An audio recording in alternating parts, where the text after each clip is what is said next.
Muy buenos días, tengan los presentes. Para Universidad ITEP es un gusto tenerlos en la presente conexión. Tengo el gusto de saludarlos y de presentarles a la doctora Mariana Martínez Flores, quien es directora general del Instituto Colimense de las Mujeres.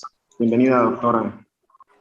Muchas gracias, muy buenos días a todas y a todos ustedes. Muchas gracias a la Universidad ITEP por abrirnos las puertas. Bienvenida, doctora, y vamos a hablar un poco sobre los derechos humanos de las mujeres, un tema muy importante, el cual todos debemos de conocer. Gracias. Pues primero me gustaría presentarme de manera muy breve. Mi nombre es Mariana Martínez Flores, yo soy abogada, estudié una maestría en fiscal y el doctorado en ciencias sociales con un enfoque de trabajo con adolescentes infractoras en conflicto con la ley desde una perspectiva de transparencia y de una perspectiva penalista. Y bueno, mi ámbito de desempeño ha sido mayormente en los derechos humanos de las mujeres y por eso es que he elegido este tema para poder hacer la disertación del día de hoy.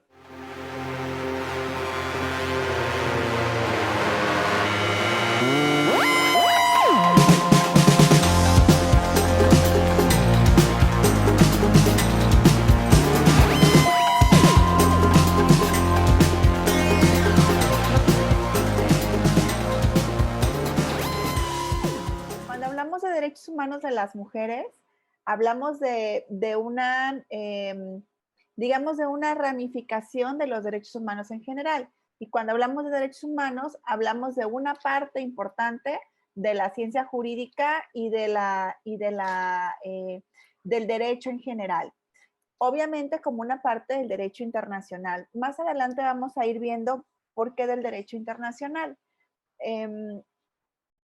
Dentro de la parte de los derechos humanos que me gustaría compartir el día de hoy, abordaremos únicamente los que tienen que ver con derechos humanos de las mujeres, aunque hay un sinfín de derechos humanos que podríamos abordar. Por ejemplo, el derecho de la niñez o los derechos de la niñez, los derechos humanos de las personas adultas mayores, los derechos humanos de las personas con discapacidad o los derechos humanos de las mujeres deportistas. Hace poco, por ejemplo, un organismo internacional en materia de deportes ha dicho, ¿se acuerdan esta controversia de las deportes que utilizaban faldas? Porque así decía el reglamento, y ellas querían utilizar unos shorts más grandes. Bueno, todo esto tiene que ver con derechos humanos y el principal derecho humano que tenemos es la vida y la dignidad humana, porque si no hay vida, bueno, ahí es una pregunta un poco retórica en materia jurídica, porque si no hay vida pareciera que no hay derechos, pero aún subsisten unos derechos post-mortem que tienen que ver con la dignidad humana, ¿no?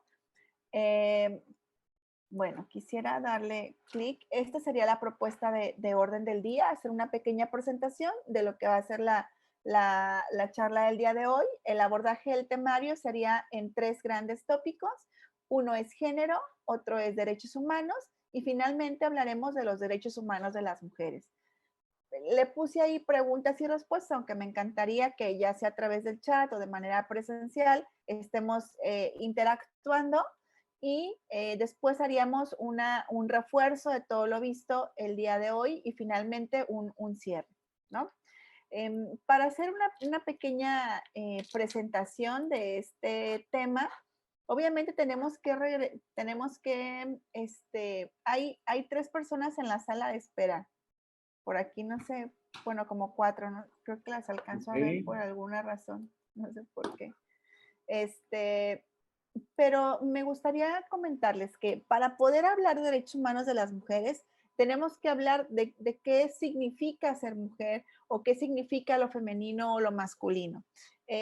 Y hacernos una gran pregunta, ¿no? Porque a veces podemos encontrar en redes sociales o en algunas lecturas algunas aseveraciones sobre que no existen los géneros, sobre que no existe una división entre lo femenino y lo masculino. Y la pregunta detonadora de esta presentación es, ¿realmente existen los géneros?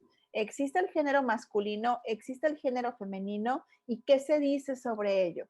Y ahorita vamos a comenzar a ver, ¿no? Primero tendríamos que hablar de una asignación social de una asignación social del género. Es decir, culturalmente, ¿a qué le asignamos lo femenino y a qué le asignamos lo masculino? ¿No? A lo masculino le asignamos el trabajo fuera de la casa, los proveedores económicos que son fuertes, que son líderes, que tienen razón, no solo una razón por decir una verdad histórica, sino que tienen raciocinio o razonabilidad sobre un hecho concreto, ¿no? Y lo femenino tiene que ver también con las tareas domésticas, con el ser madre, con ser sumisa, con ser dócil, con la obediencia, con una imagen corporal agradable. Y miren que esto es muy importante porque esto puede detonar. Yo tengo un hijo de 5 años, no sé quiénes de aquí son mamás o son papás, pero cuando son mamás o papás, usualmente le decimos a nuestros hijos, no llores. Y entonces imposibilitamos esta característica humana de que podamos expresar nuestros sentimientos. ¿Y a quién regularmente le decimos no llores? A los niños. Y a las niñas, o imaginemos ahora que van a regresar a clases, ¿no? ¿Qué es lo primero que le decimos a un niño cuando entra a clase? Pásele, mi campeón. No, o sea, regresamos a esta parte, que son fuertes, que son líderes, que tienen la razón. ¿Y qué le decimos a las niñas? Qué bonito se te ve tu moño. Mira qué bonita chaquetita traes. Y entonces, una imagen corporal agradable, ¿no? O mira qué limpia vienes, que tiene que ver con los cuidados personales o cuidados del hogar. Y entonces así vamos creando todo. Nadie tiene la culpa en específico de que esto suceda. ¿Por qué? Imaginemos que vamos a un baby shower. Si todo es azul, ¿qué pensamos que es? Pues niño. Y si todo es rosa, ¿qué pensamos que es? Niña. Y le vamos asignando un color incluso antes de que nazca, ¿no? O quienes tienen un solo hijo, siempre les preguntan, pregunta obligada, ¿cuándo la parejita? Porque también asumimos que el ser humano, hombre, mujer, son el complemento ideal, aún siendo hermanos y hermanas o incluso siendo parejas, ¿no? Y esos son los estereotipos de género que se van creando y que se van pues trasladando a muchos aspectos de la vida cotidiana. No es parte de la clase el día de hoy, pero por ejemplo, quienes ya están en cuatrimestres más adelante y que ya vieron civil, sabían que en el Código Civil del Estado de Colima decía que cuando una mujer y un hombre se divorciaran, la mujer tenía que regresar en depósito a la casa de sus padres. Y si nos vamos al derecho mercantil, dice que cuando nosotros hacemos un embargo de bienes, bueno, también en civil, cuando hacemos un embargo de bienes, los bienes se quedan en depósito en algún lugar y bajo resguardo de una persona. La pregunta aquí es, ¿por qué una mujer que estuvo casada quedaría bajo el mismo estatus de una cosa como un vehículo o una casa o un bien mueble que ha sido determinado como embargable y en depósito, en resguardo de un lugar y de una persona? Y entonces vamos viendo cómo los estereotipos de lo femenino, es decir, de que las mujeres necesitan un proveedor económico, un trabajo dentro de casa, se trasladan a la propia normatividad, ¿no? Creo que hay unos micrófonos abiertos. Y estos estereotipos de género pues van permeando la normatividad, van permeando las leyes, permean las relaciones sociales y están ahí. Y miren, les voy a decir una cosa, podemos estudiar los roles de género, yo tengo 23 años estudiando el tema y aún los reproducimos, porque no es un chip como una USB que coloques en tu cabeza y que un día ya te haga pensar distinto, es algo que se trabaja con constancia. ¿Qué diferencias hay entre sexo y género? Porque a veces, por ejemplo, en las listas de asistencia, a veces dicen en algún congreso, ¿no? Voy a ir a un congreso y me ponen género, hombre o mujer. Y entonces tendremos que comenzar a diferenciar qué es el sexo y qué es el género. El sexo, nada más, bueno, no les voy a decir nada más dos, pero no voy a entrar en el tema de la intersexualidad porque no soy la experta para hacerlo. Pero usualmente sexo es hombre o mujer. y no se modifica por la colectividad. Sin embargo, hay un porcentaje importante de la población que son personas intersexuales, es decir, que nacen con órganos de mujer y con órganos sexuales de hombre, y muchas veces ni siquiera se dan cuenta hasta que hay una exploración interna, es decir interna del cuerpo, ¿no? Son características biológicas con las que nacemos y que no podemos modificar. Podríamos modificar la parte estética, pero no podemos modificar la parte biológica, ¿ok? El género, en cambio, son aspectos sociales. Es aquello que le da contenido y le da sentido al hecho de ser hombre o de ser mujer. Es decir, un niño ha nacido y ese niño le hemos hecho un baby género.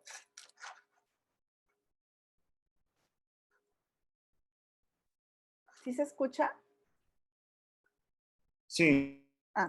Y en el género hay género femenino y género masculino.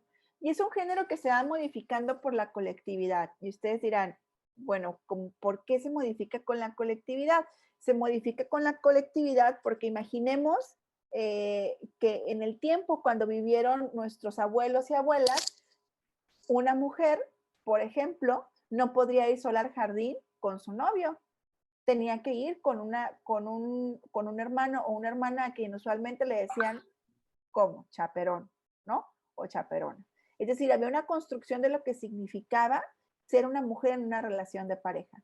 Ahora una chava o un chavo se pueden ir al parque, tienen una relación de noviazgo o no, y se va modificando lo que se entiende por ser hombre o por ser mujer.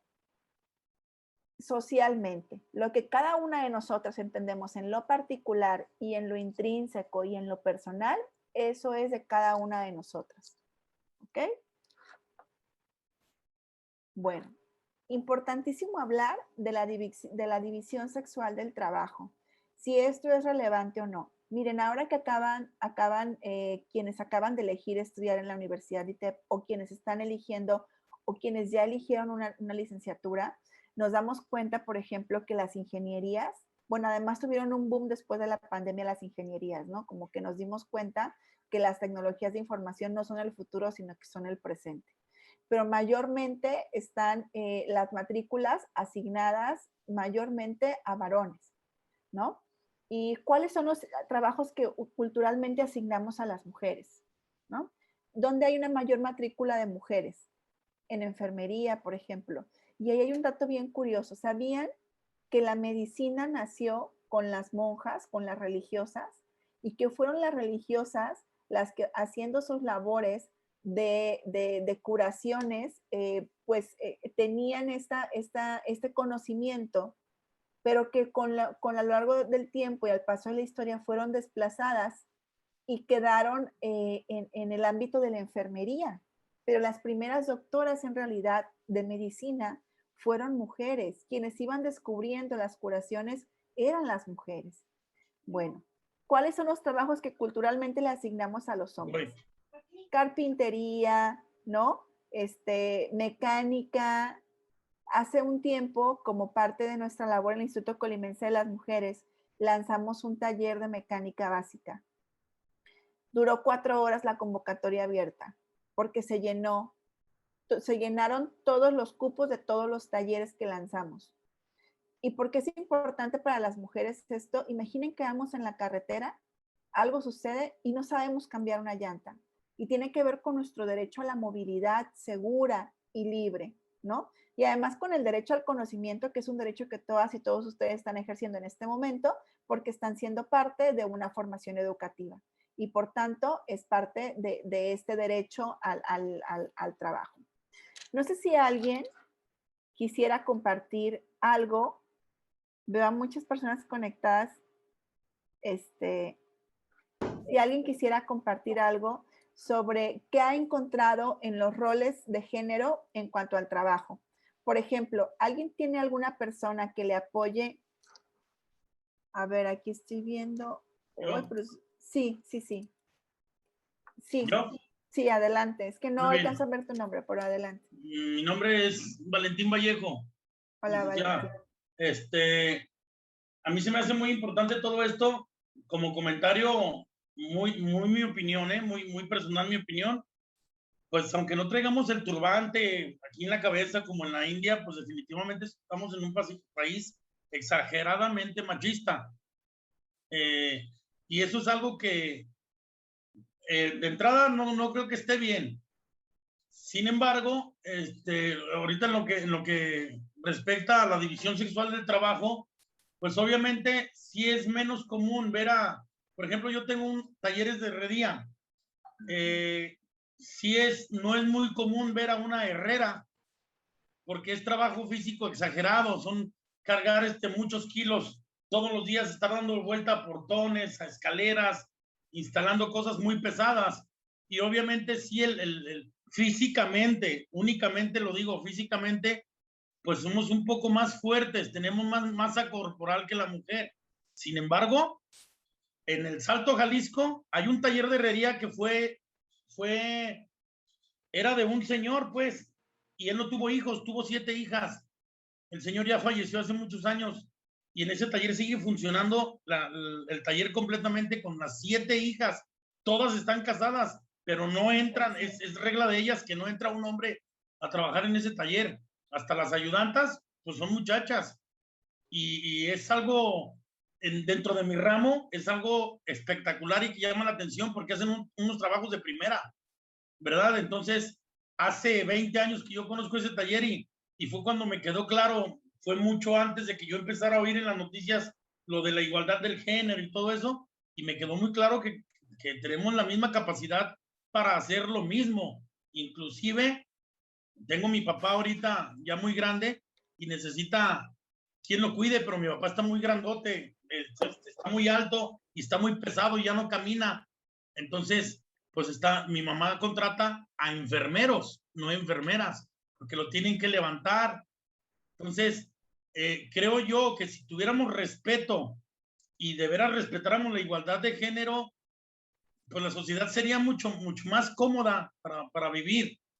Además que no se tiene por qué menospreciar a la mujer. Yo soy muy católico y siempre lo he dicho en las clases, no me arrepiento ni me escondo de ser muy católico, y mis creencias me dicen que el hombre fue creado primero y después la mujer fue sacado de su costilla. Yo me pregunto, ¿por qué la mujer salió? ¿Por qué Dios creó después a la mujer?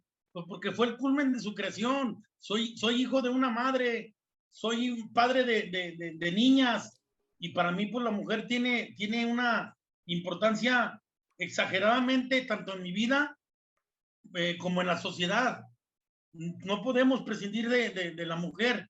Entonces se me hace un tontismo que un hombre, sintiéndose macho, pues se sienta simplemente más que una mujer porque es hombre. Eso es una tontería. Ojalá y con este tipo de leyes y reformas que se están dando, pues se vaya acabando con esto, licenciada, porque sí es triste ver una sociedad. Yo me pongo a ver películas mexicanas de hace 20, 25 años y de plano, o sea, sí es el machismo así como bien marcadote. Tú te quedas en tu casa y tú lavas los trastes y tienes hijos nomás. Cuando la mujer, imagínense, con una buena mujer, un buen hombre con una buena mujer, hasta donde no pueden alcanzar cualquier sueño que se les ponga enfrente, lo alcanzan acoplándose y compaginándose uno con otro, no haciéndola menos. Ese es mi punto de vista, licenciada. Muchas gracias, Valentín. Fíjate qué interesante ver cómo desde la visión de un trabajo que tradicionalmente ha sido para los varones como es la herrería, se pueden romper roles y estereotipos. Y sería muy interesante conocer ese taller en el Salto Jalisco, porque me parece que así como, ¿se acuerdan de la huelga de Cananea? Espero no equivocarme de la huelga. Cuando se para la mina, las mujeres comienzan a hacer por sí mismas el trabajo que hacían sus parejas. Y los hombres tenían una temporalidad de trabajo muy corta porque por sí mismos cargaban las vigas. Y cuando las mujeres comenzaron a entrar a la mina, comenzaron a hacer equipos de trabajo. Y entonces su temporalidad y las lesiones que tenían eran menores porque trabajaban en lo colectivo, porque entendían que la fuerza física la necesitaban entre todas. Y me parece ser un tema sumamente interesante de exploración incluso cultural acerca de cómo se percibe la fuerza física dentro de la masculinidad. Pero mira, justo lo que dice Valentín nos lleva a la siguiente diapositiva. ¿Dónde, justamente en dónde es que vamos a encontrar los agentes socializadores del género? Es decir, ¿qué es lo que hace que surja el género y cómo surge el género? Principalmente es que las instituciones, y no me refiero a instituciones públicas nada más, sino las instituciones en general, reproducen los modelos de feminidad y de masculinidad, sea cual sea que reproduzcan, ¿no?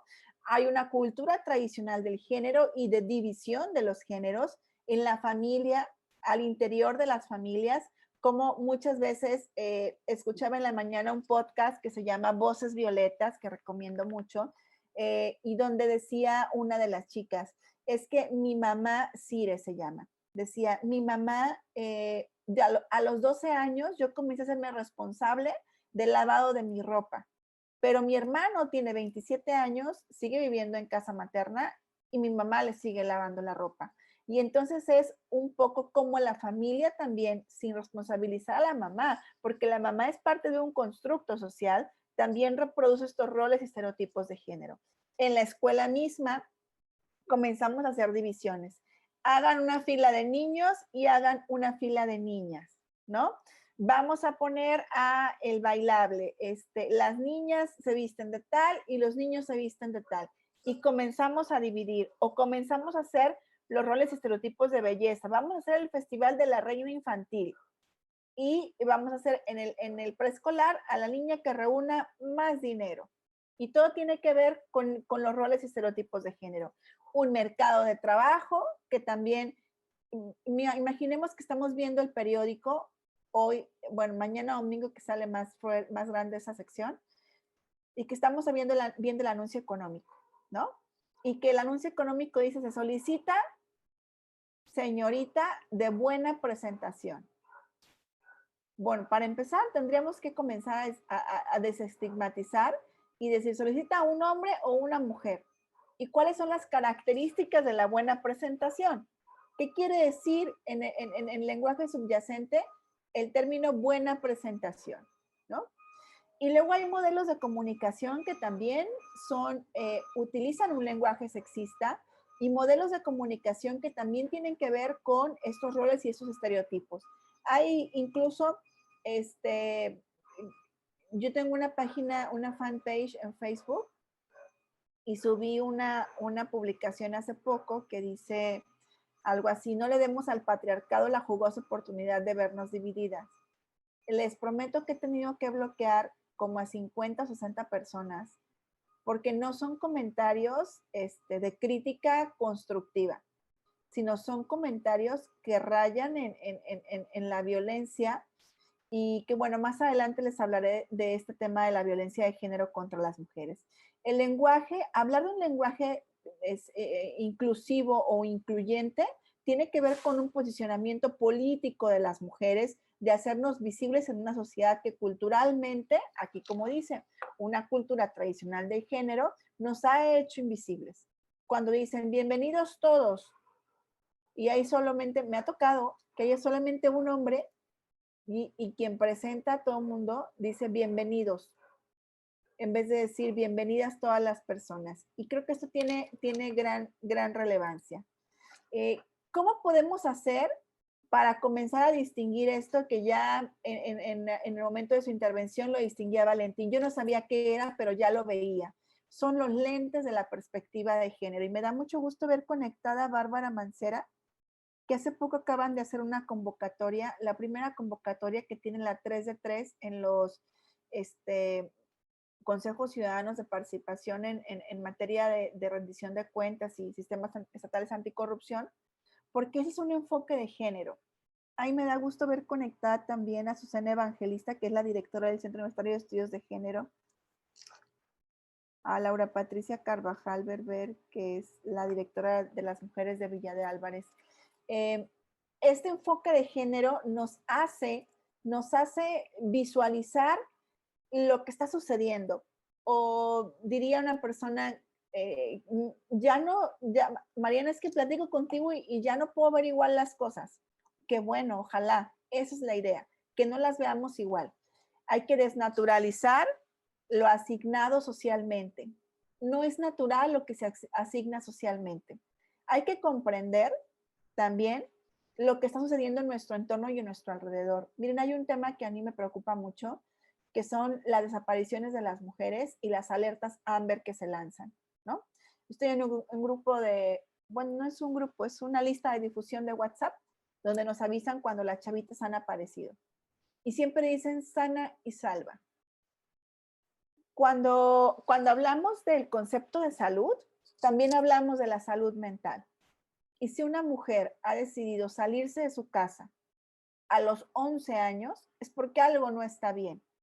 Y no podemos decir que esté sana y salva si no hemos valorado con un dictamen profundo su salud mental y la salud mental de su entorno familiar.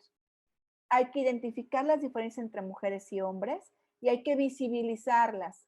Esto que hizo el Sistema Estatal Anticorrupción fue buenísimo porque visibilizó las violencias y desigualdades de las mujeres en una convocatoria que ahora llama que para ser integrante del sistema del Consejo Ciudadano del Sistema Estatal Anticorrupción no tienes que tener antecedentes por violencia de género. Yo lo aplaudo porque es la primera convocatoria en ese sentido a nivel nacional y Colima ha sido punta de lanza.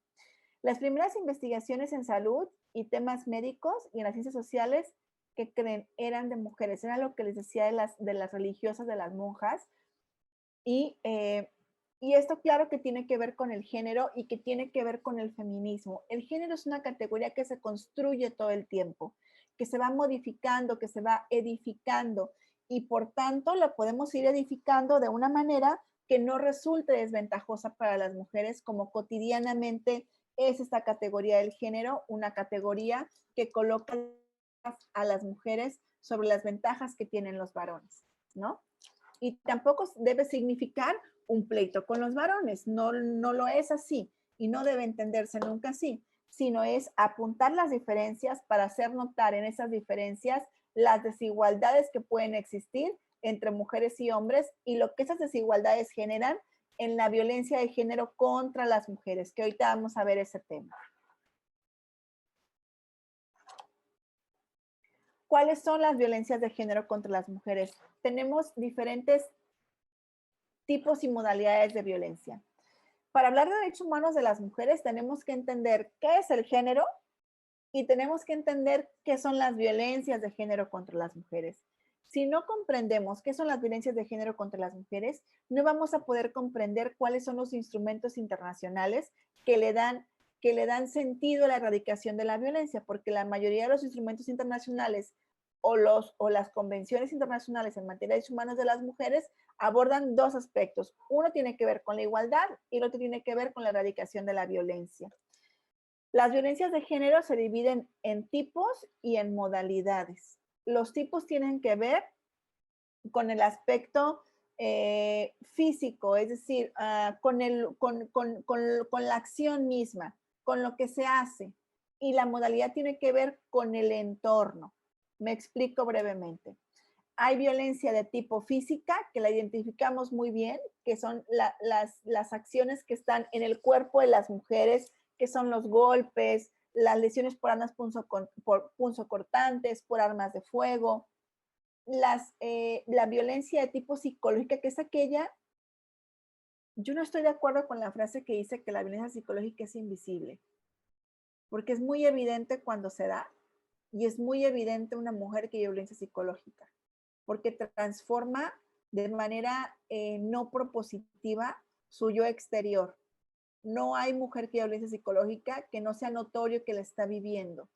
Es una violencia que no te deja un rastro físico y hasta ahí pondría un cuestionamiento, porque cuando una mujer tiene violencia psicológica se deprime y al deprimirnos el sistema de nuestras defensas físicas disminuye y por tanto puede haber una afectación a la salud.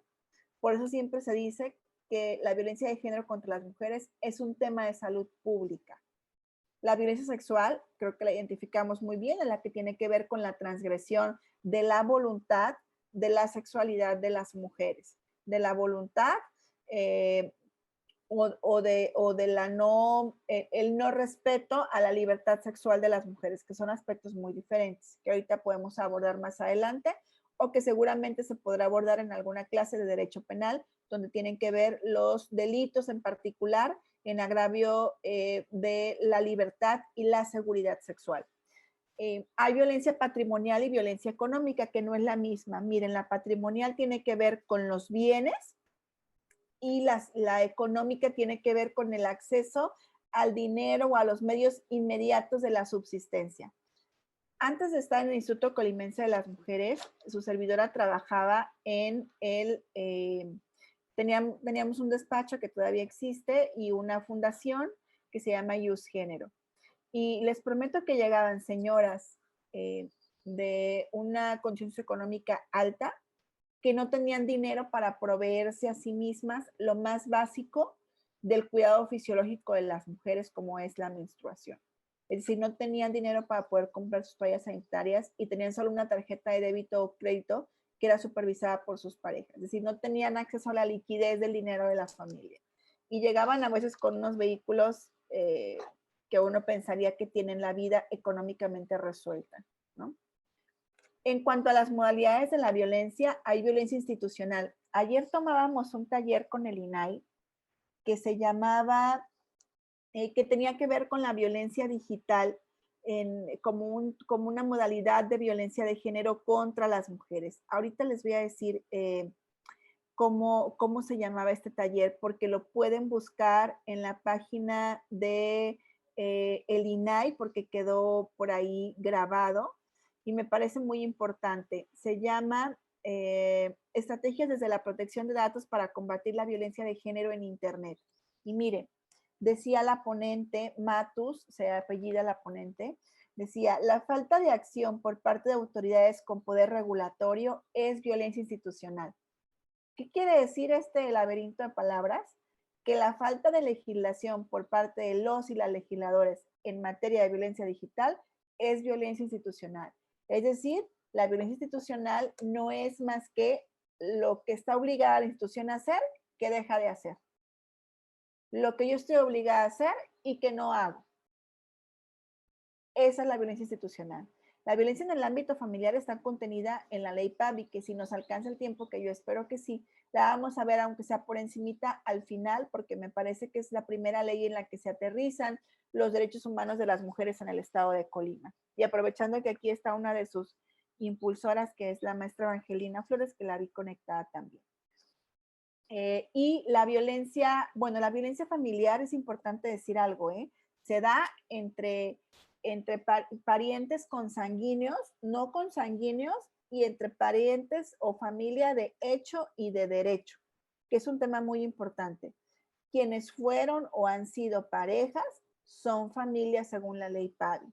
Para el estado de Colima, artículo 25, si mal no recuerdo. La violencia obstétrica tiene poco a ser de una reforma del 2015-2016 y tiene que ver con aquella violencia que se vive en el parto o en el embarazo, parto o puerperio por parte de las mujeres, ¿no? Es muy común escuchar a veces, ay, es que el médico ya va a salir de guardia, metan la cesárea. Y a lo mejor no quería tener cesárea, o a lo mejor sí quiere cesárea y no quiere un parto natural y no le quieren hacer la cesárea. Bueno. La violencia laboral, esta tiene que ver con el espacio de trabajo, aquella que se da dentro del espacio de trabajo, y esta puede darse de supra a subor o de subor a supra o entre iguales, ¿no? La violencia docente, que tiene que ver con aquella que se da principalmente del profesorado o de directivos institucionales de escuelas hacia el alumnado. Por ejemplo, no te voy a dejar entrar a clases si tu falda en la licenciatura no llega hasta la rodilla. Pues es un invento, ¿no? Pero es un estereotipo de género sobre lo que debe entenderse por el buen vestir. Que si nos regresamos a la primera diapositiva y pensamos en el aspecto físico de las mujeres, tiene muchos estereotipos de género. La violencia en la comunidad, que para quienes se conectan y son jóvenes, mujeres jóvenes, la violencia que viven en el transporte público, el acoso sexual que viven en el transporte público, tiene que ver con violencia comunitaria. Es una violencia que se da en el ámbito de la comunidad y que es una violencia que principalmente están viviendo las mujeres. Hay otra violencia que se llama la violencia feminicida. No es el feminicidio, sino es el conjunto de violencias o de actos de violencia que se dan previos al feminicidio. Es una ola o una cadena de violencia que vive una mujer que desafortunadamente pueden en algún momento concluir en la muerte de esa mujer.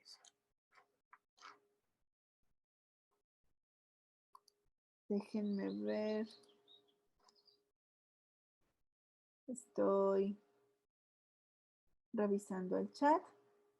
Pero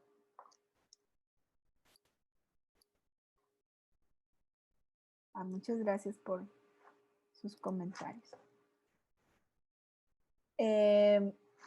¿Por qué es difícil reconocer la violencia? Miren, a pesar de que tiene tantos años hablándose de la violencia de género contra las mujeres, es difícil aún reconocerla.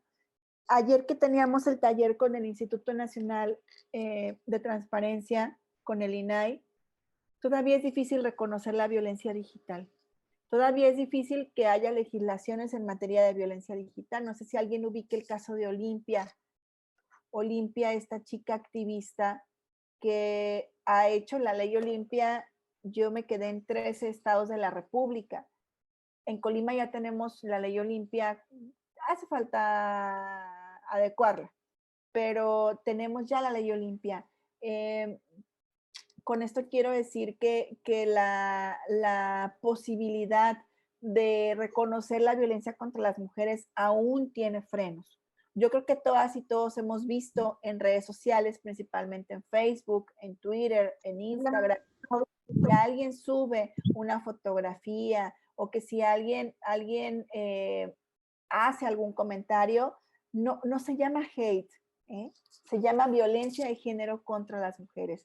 Decía ayer la ponente Matus que en algún momento una persona ingresó al inbox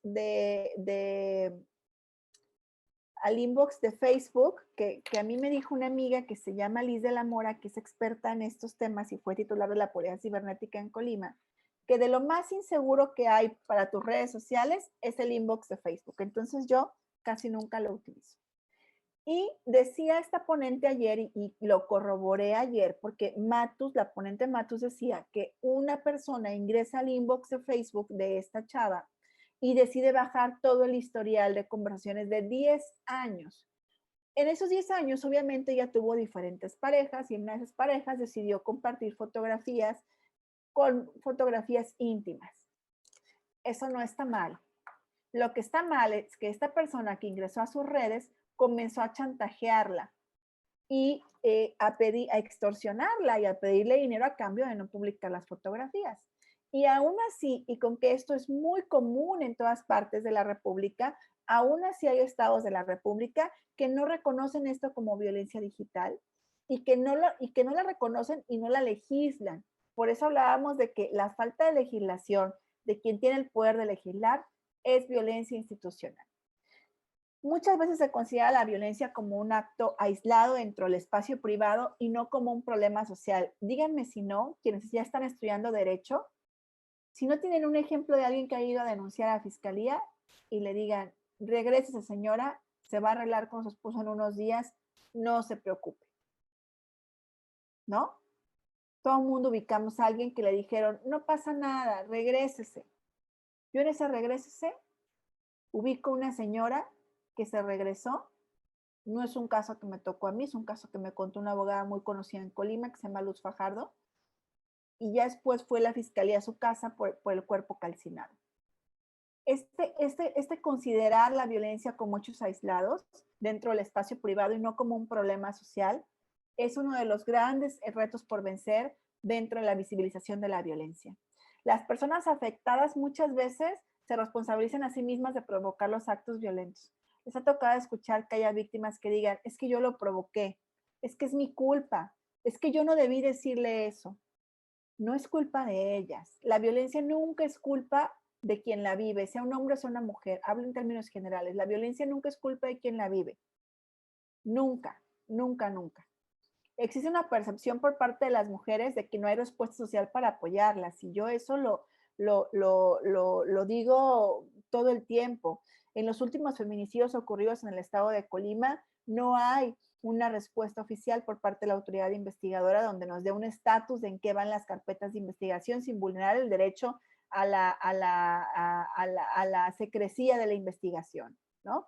Entonces percibimos que no pasa nada. Igual, por ejemplo, con un robo, ¿no? Ay, es que me robaron. Bueno, por lo menos me robaron esto. Voy a perder 3, 4 horas en la denuncia. También tiene que haber esta parte de la acción de la denuncia por parte de la sociedad.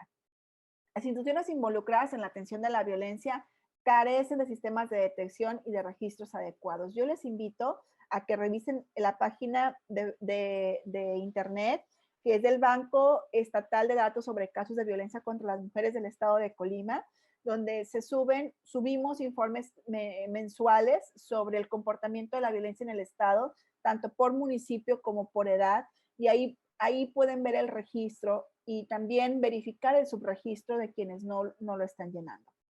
Porque tampoco comprendemos que la violencia contra las mujeres y sus efectos son el resultado de relaciones desiguales de poder. Otra vez pensemos en la primera diapositiva, la de los roles y los estereotipos de género. Y pensemos en cuántas mujeres no denuncian violencia intrafamiliar porque su pareja llegó tomada y le reclamó que no había comida en la casa. Y si regresamos y pensamos nuevamente en la primera diapositiva, pensamos en que a las mujeres les toca las labores de casa y de cuidado.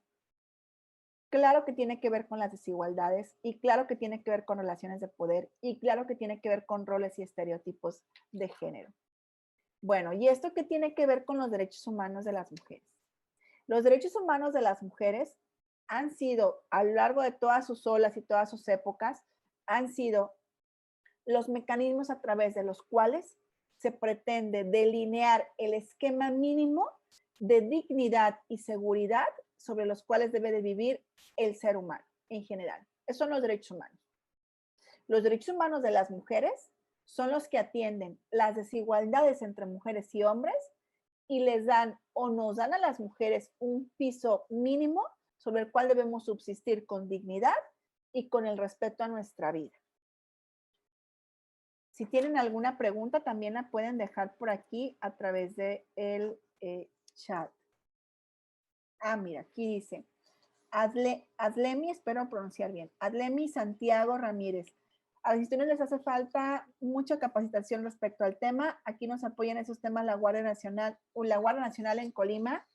Yo no sé si funciona igual en todos los estados, pero el titular, Tito Baena, me parece que ha hecho un gran trabajo en la Guardia Nacional porque han tenido mucho trabajo transversal con diferentes áreas.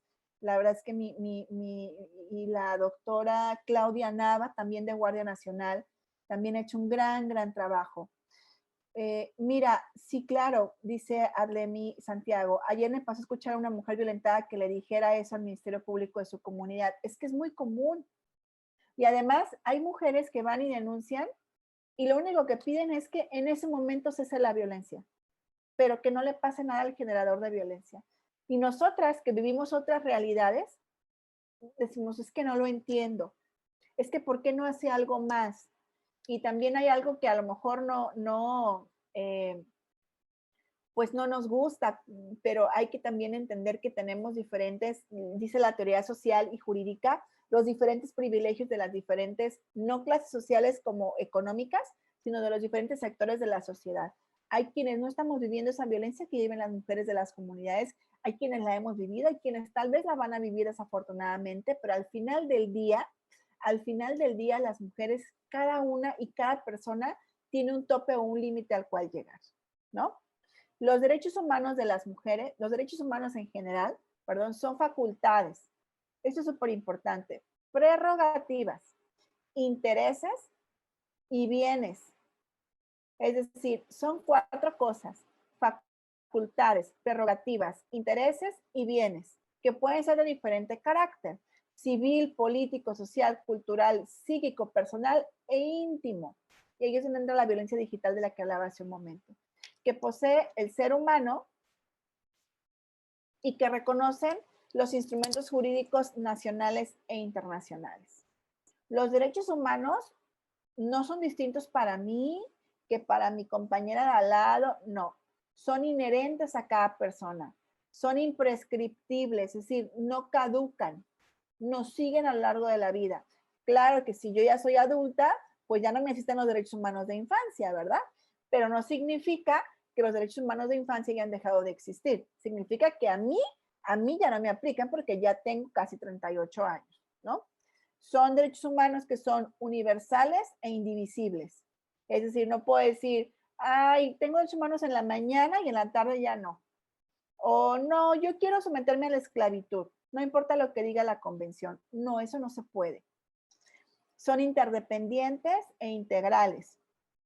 Y son dinámicos y son históricos. A ver, ¿por qué tiene que ver, qué tiene que ver la interdependencia? Tiene que ver con que un derecho humano, un derecho no puede entenderse sin la existencia de otro. Es decir, son como una cadenita que se va tejiendo y que se va armando y entre los cuales se van relacionando. Ahorita vamos a ver ejemplos. Y son dinámicos e históricos porque van cambiando.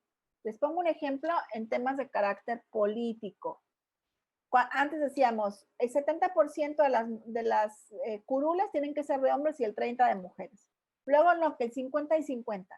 Ah, esas son cuotas. No. Vamos a hablar de paridad como un principio transversal. Ah, es el mismo principio de participación política, pero cambiando como un derecho humano que va siendo progresivo, que es dinámico y que es histórico. Esos son los derechos humanos. ¿Cuáles son los derechos humanos de las mujeres? Pues entre otros, esto es solo un ejemplo, a una vivienda digna, a la salud, a la educación, al trabajo, a la alimentación, a la no discriminación, a vivir una vida libre de violencia, a ocupar puestos de decisión, derecho al crédito, porque miren, aunque no lo crean, les invito a que lean la Convención de los Derechos de la Mujer Casada. Y todavía hay algunos bancos que si están casadas las mujeres les piden la firma del marido. Todavía. Y a la propiedad de la tierra. Los derechos humanos, estas son otras características. Por supuesto que son universales, integrales, únicos e indivisibles. Son intransferibles. Siempre pongo un ejemplo, ¿les ha pasado que, bueno, no sé si alguno de ustedes ha sido docente, pero siempre me pasaba en un grupo, ay, maestra, es que yo saqué 10, pero con los puntos de tal actividad me sobraba 1, ¿no le puedo pasar ese punto a mi compañero de al lado? Pues no, tampoco los derechos humanos son transferibles, yo no le puedo ceder mis derechos a alguien más.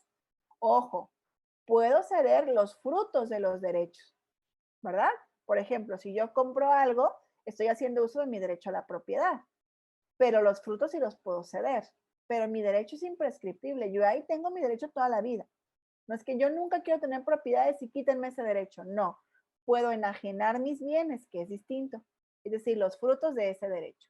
Son interminables, son generadores de deberes, porque cada derecho trae consigo un deber. No nada más es el derecho, sino trae consigo obligaciones y deberes.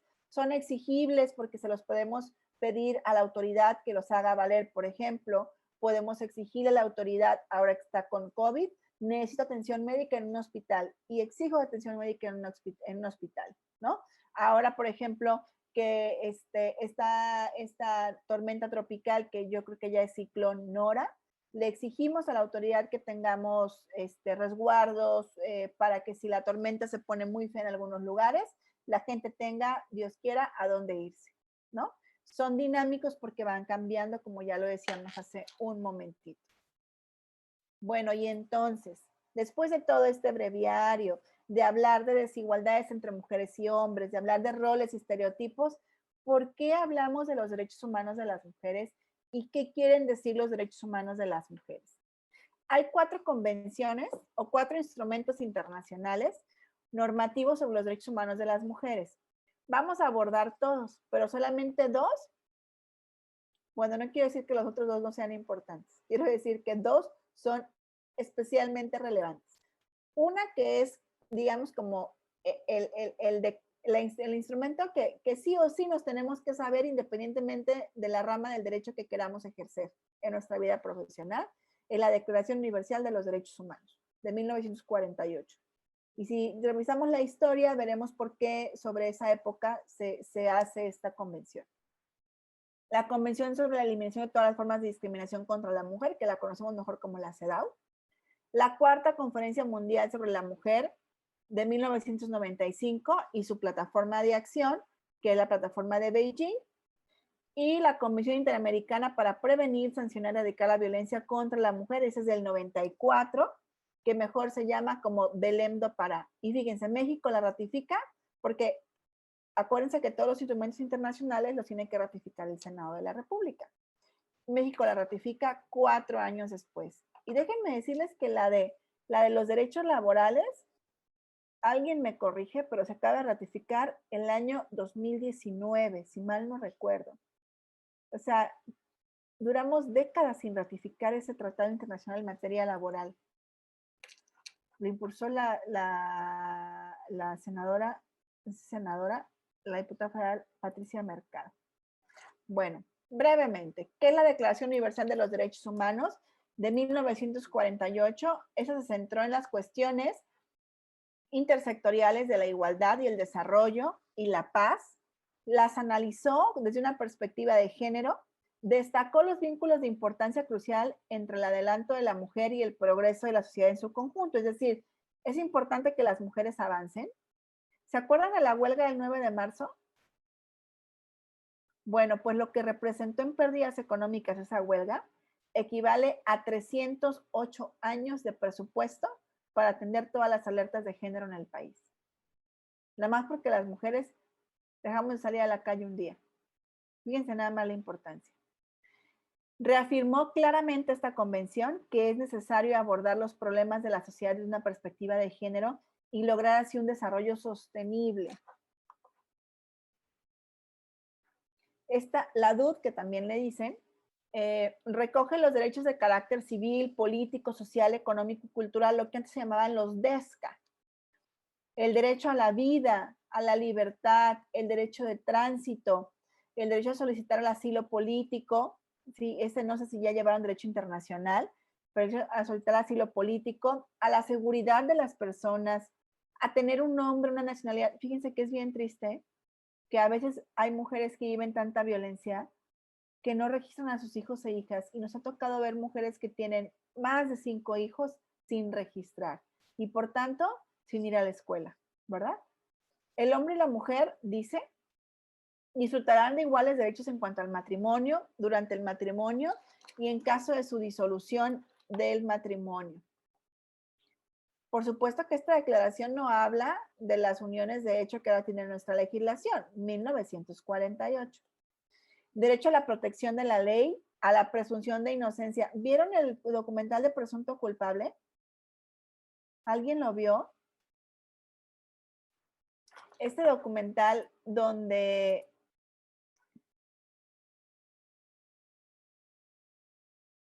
claro, Alejandra Velázquez dice que la falta de comunicación, la falta de información, perdón, o educación para las mujeres también es lo que reprime o mantiene esta situación. Claro, porque el desconocimiento y la falta de información generan falta de oportunidades y por tanto no necesariamente tienen la información de a dónde deben acudir para hacer valer sus derechos. Si ni siquiera saben que existe un derecho, no van a saber a dónde ir para hacerlo valer. Las comunidades indígenas y las comunidades marginadas son las que en donde mayormente las mujeres viven esas desigualdades. Últimamente hemos, desde el instituto, procurado que la información llegue en náhuatl a las comunidades colimenses que así lo requieran. Y la verdad es que cuando una va y platica con las señoras, te das cuenta de la desinformación que existe, ¿no? Mira, Aremi Rodríguez, yo creo que eres Rodríguez, es de Guerrero. Dice, las mujeres aquí en Guerrero solo pueden ser ejidatarias si heredan. O sea que no pueden adquirirlas por sí mismas, Aremi. Es lo que estás diciendo, ¿verdad? O sea, el derecho del tanto en materia agraria. Y aún así el trámite de cesión de derechos tiene como primordial al hijo mayor. Híjole. Bueno, les cuento algo a propósito de lo que dice Aremi de Guerrero. Antes en la legislación de Colima decía que si la pareja se separaba y ninguno, ella o él, estaban aptos para cuidar, los hijos e hijas tenían que irse con la familia paterna. O sea, había una elección primaria de la familia paterna en el Código Civil del Estado de Colima. Y no les digo que se cambió hace 50 años, ¿eh? O sea, eso tiene esta década. Y mira lo que dice Aremi, hablar del hijo mayor también implica hablar de jerarquías al interior de la familia, ¿no? Bueno, la presunción de inocencia es un derecho en materia penal, es una materia que a mí me gusta mucho, el derecho a ser escuchado, a interponer recursos, a obtener un salario por su trabajo, al esparcimiento. ¿Sabían que el esparcimiento es un derecho? Y a tener un nivel de vida digno. Por eso cuando las parejas se separan, se garantiza que los hijos e hijas al menos conserven el nivel de vida al que estaban acostumbrados o acostumbradas. Bueno, abordaremos ahora la cuarta conferencia. Bueno, el anterior comentario fue de Alejandra Velázquez, que también que hablaba de la información. Creo que ella no la nombré. La cuarta conferencia mundial sobre la mujer y la plataforma de acción de Beijing de 1995 se centraron en cuestiones intersectoriales, ya les decía, el desarrollo de la paz, se analiza desde una perspectiva de género, destaca los vínculos entre el adelanto de la mujer y el progreso de la sociedad, reafirma que es necesario abordar los problemas de la sociedad de una perspectiva de género y lograr así el desarrollo sostenible. ¿Cuáles son las líneas de acción? La erradicación de la pobreza, que afecta a millones de mujeres en el mundo, eliminar las desigualdades en la educación, un poco lo que decía Alejandra Velázquez aquí, o sea, el derecho a la información y a la educación, porque al final del día dice la educación es poder, la información es poder, y por supuesto que la información es poder, poder de decidir, no solo poder político. Asegurar el acceso a servicios de salud y el empleo para las mujeres. Cuando tuvimos la primera gobernadora en el estado, apenas en ese entonces nacieron las guarderías en el estado de Colima para madres trabajadoras. Fíjense bien, apenas en esa época. Garantizar la participación económica de las mujeres, lograr mayor protección y conservación del ambiente con la participación de las mujeres. Hay aquí en Colima un colectivo que se llama Ola Verde, que hacen un gran trabajo y la mayoría de ellas son mujeres. Lograr que las mujeres accedan al poder y a puestos de toma de decisiones, y eso decía en 1995 Beijing. Hoy la ley de acceso dice en igualdad de circunstancias que los hombres y aplicando además acciones afirmativas. Mejorar la imagen de la mujer en los medios de comunicación. Miren, en los medios de información. Para mi tesis de doctorado, tomé como referencia una fotografía de un caso que sucedió en Armería, donde un niño había muerto a golpes por parte del esposo de su mamá. La foto que mostraban de él era una foto de arrepentimiento. Debí haberla puesto, fíjense. Y la foto que mostraban de ella era una foto como si estuviera divertida.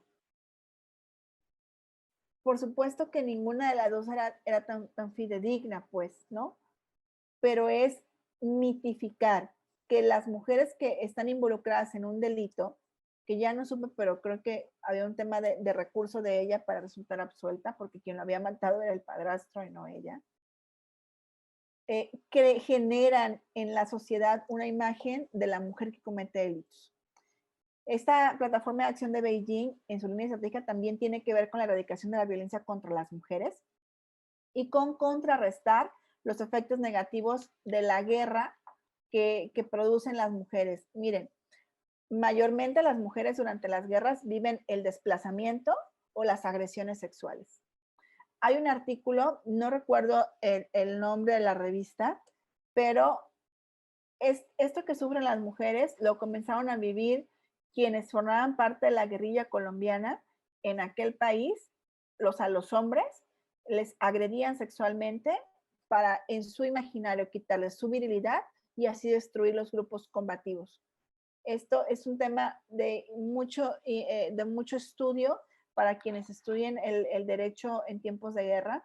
Creo que es muy importante estudiar las relaciones de género al interior de las guerras. Y bueno, obviamente 1995, mayor cantidad de guerras. Hoy lo estamos viendo nuevamente en algunas zonas del mundo, donde vemos los efectos negativos de las guerras en las mujeres, ¿no? Hay dos instrumentos internacionales que son importantísimos para nosotras. Aquí sí, muchísima atención. La CEDAW y la Belém do Pará. Hablaremos primero por qué son importantes.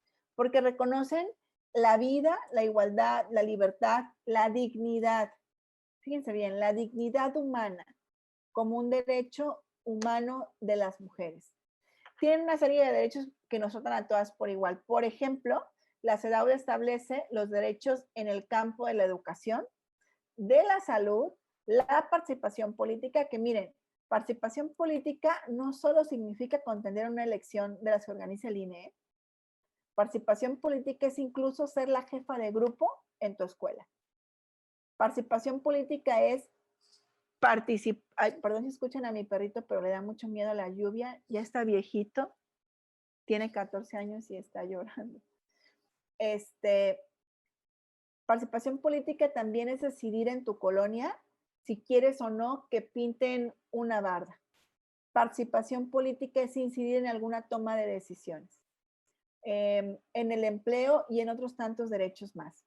Por su parte, la Belém do Pará centra su atención en el derecho de las mujeres a vivir una vida libre de violencia. O sea, ¿se acuerdan que les dije que había dos aristas? La igualdad y la erradicación de la violencia. La CEDAW tiene que ver con igualdad, con salud, con participación política, con empleo. Y la Belém do Pará en la violencia, ¿no? Que es un derecho que a su vez se contiene en la CEDAW, aunque no lo refiera de manera tan específica. Es como cuando una ley te remite a otra, ¿no? En ese sentido, pues afirmamos que ambas convenciones son complementarias. Ambas admiten que las mujeres hemos sido, aquí debo cambiarle el han sido por hemos sido sujetos de desigualdad, de discriminación y que ello impide nuestro desarrollo pleno. En el ámbito internacional, establecen que las mujeres también somos sujetos de derechos humanos. Les dirían, por ejemplo, ahora que está este conflicto, cómo las mujeres también son sujetas de derechos humanos y cómo los organismos internacionales fijan su mirada en esos lugares para que las mujeres resarzan sus derechos humanos, ¿no? Son herramientas que sirven para defendernos, es decir, el propio instrumento internacional contiene las vías para que las mujeres hagamos valer ese derecho, ¿no? Y también permiten exigir a los estados con mayúscula, que acuérdense, con mayúscula significa estados parte, o sea, las naciones, para que actúen en condiciones y en consecuencias de lo que dice esa convención. O sea, esa convención, aunque sea internacional, la tengo que aplicar yo, autoridad municipal, yo, autoridad estatal, yo, autoridad federal, yo, registro civil, yo, comisión del agua, tanta autoridad se les ocurra. Secretaría de Educación, Secretaría de Salud, todo el mundo estamos obligadas a aplicar esas convenciones internacionales. Es importante utilizarlos de manera integrada. Es como si fuese una hamaca que se teje la red y hay que utilizarlos de esa misma manera y seguir el vaivén de esa hamaca para que se puedan encontrar y especificar que el derecho a una vida libre de violencia, si bien no está establecido en la CEDAW, sí está en la Belém do Pará. En el caso de la Convención de la Belém do Pará, hay quien le dice Belém do Pará, pero en realidad es Belém do Pará. Es necesario subrayar dos aspectos, que es el único instrumento internacional que protege específicamente el derecho de las mujeres a vivir una vida libre de violencia. El único. Con tanta violencia que existe en el mundo en contra de las mujeres y en el país en contra de las mujeres, el único es la Belém do Pará. Y dos, que incluye un mecanismo de protección que consiste en la posibilidad de presentar estas quejas, demandas y denuncias ante la Corte Interamericana de Derechos Humanos. Por eso es importante también leer el Pacto de San José. ¿Cómo se clasifican los derechos humanos en la CEDAW? Bueno, contiene principios rectores que orientan a los estados para que adopten medidas adecuadas para erradicar la discriminación contra las mujeres. Se clasifican en derechos políticos, civiles y sociales. Vamos a comenzar por los civiles.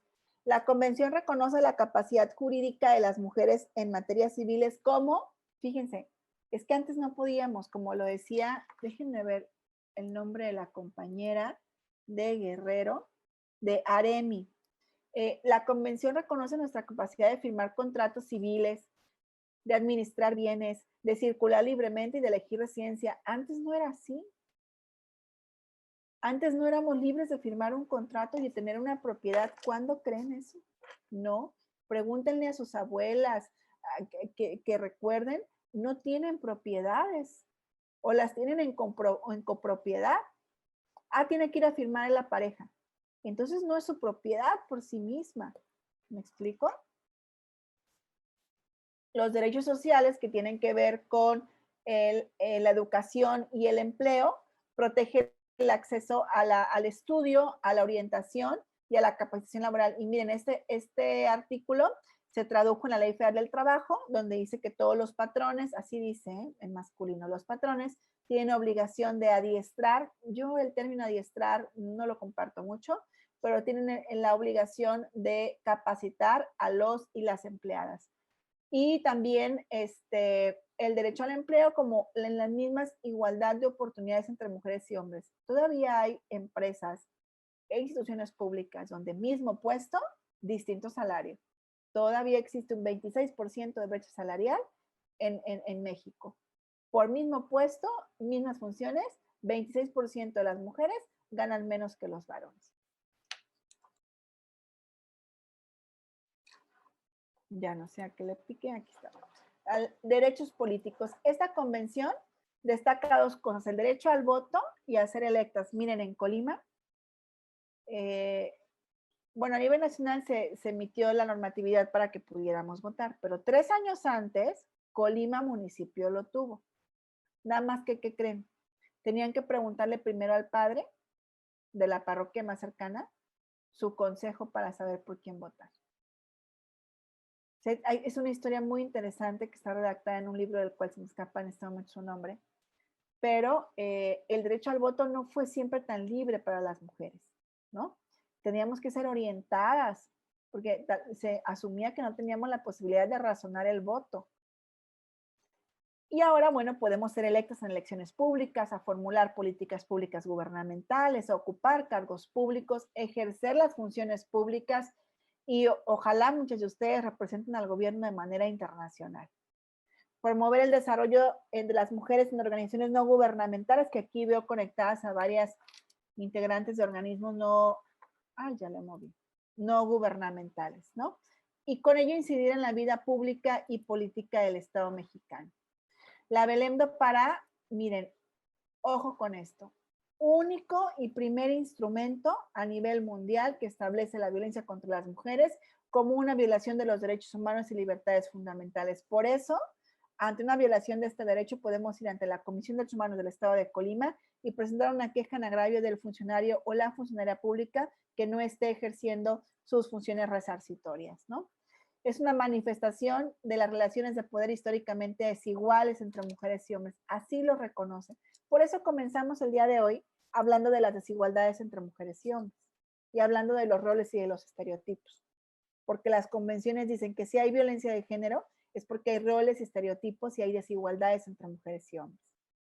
Y esta convención da un paso más adelante y dice, a ver, he reconocido que hay violencia en el ámbito público. Sí, ok. Pero voy a ampliar la protección de las mujeres al ámbito privado. Súper importante para que de ahí nazcan las leyes de prevención de la violencia en aquel momento intrafamiliar, hoy violencia familiar, ¿no? Y adopta, también tiene la posibilidad, que ahorita les voy a decir cómo se llama esto, adopta medidas especiales de carácter temporal encaminadas a acelerar la igualdad de facto entre hombres y mujeres. ¿Alguien sabe cómo se llaman estas medidas? Lo puede colocar por aquí por el chat o puede